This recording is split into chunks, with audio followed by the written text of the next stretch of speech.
A classic, a masterpiece, the best comedy ever made, or just two guys running around in bad wigs?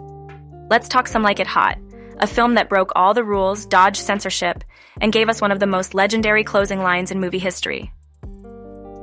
Welcome to Real Talk, where we spill the tea on movies, media, and all the madness in between, with wit, sass, and zero sugarcoating.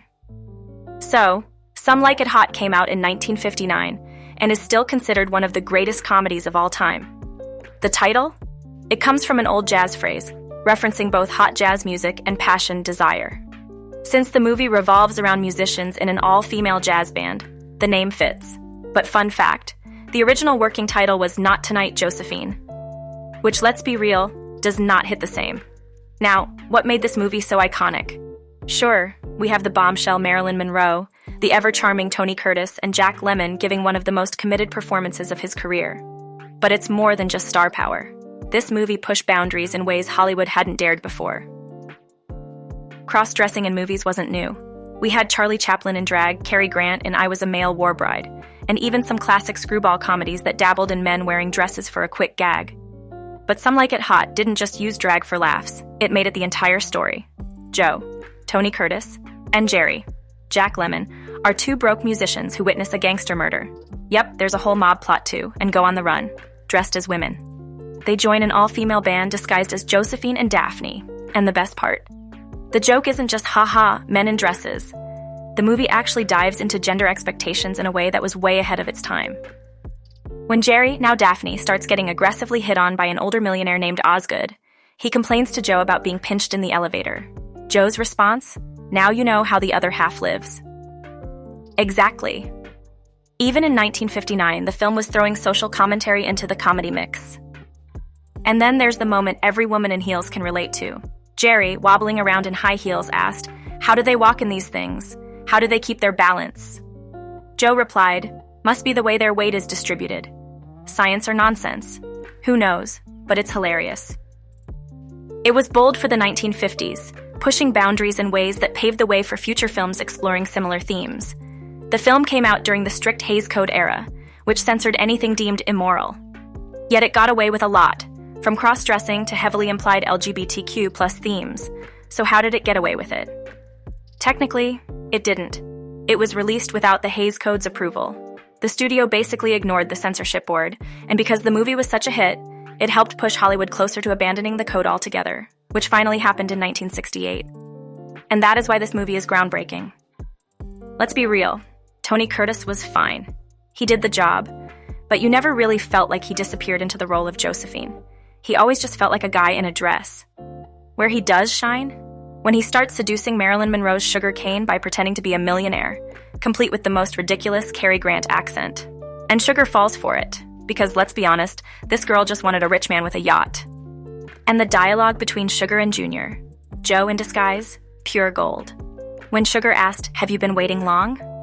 Junior responded, "It's not how long you wait, it's who you're waiting for." A few moments later, when Junior's boat starts moving backward and Junior apologized, "It's gonna take longer to get to the yacht now." Sugar? It's not how long it takes, it's who's taking you. Slick. No notes. Jack Lemmon, on the other hand, absolutely stole the show. Daphne wasn't just a disguise, he fully committed to the role. The way he gets flustered when Osgood flirts with him? Priceless. The tango scene? Legendary. The moment Osgood corrects him, "Daphne, you're leading again."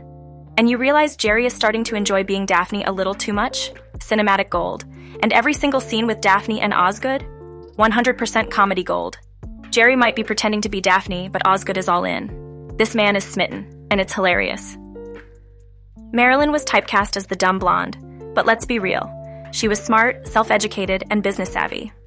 Hollywood, however, only saw her as a money-making sex symbol and never gave her the credit she deserved.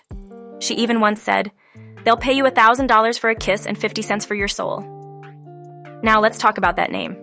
Sugarcane? Sounds like a slap to the face. On the surface, she's your typical dumb blonde, but she's actually self-aware, funny, and pretty cynical about men. Her quote, "I always get the fuzzy end of the lollipop." Relatable. Or this one, "I don't care how rich he is as long as he has a yacht, his own private railroad car, and his own toothpaste." Girl, standards.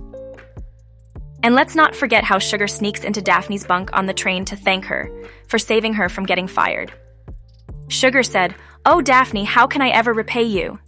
Jerry replied, "Oh, I can think of a million things." Sugar snuggles closer, and Jerry? And that's one of them. Jack Lemmon's reactions, hysterical. By the end, Joe confesses to Sugar that he's been lying to her about being a millionaire. Shocker. And Sugar? Instead of being mad, she jumps onto the boat with him anyway with the most self-aware line ever. "I told you I'm not very bright." And then we get the most iconic closing line in film history. Jerry, desperate to shake off Osgood's marriage proposal, tries every excuse in the book. "I'm not a natural blonde. I smoke all the time. I have a terrible past. I can never have children." Nothing phases Osgood. So finally, Jerry rips off his wig and shouts, "I'm a man!" Osgood, completely unbothered. Well, nobody's perfect. And scene, perfection.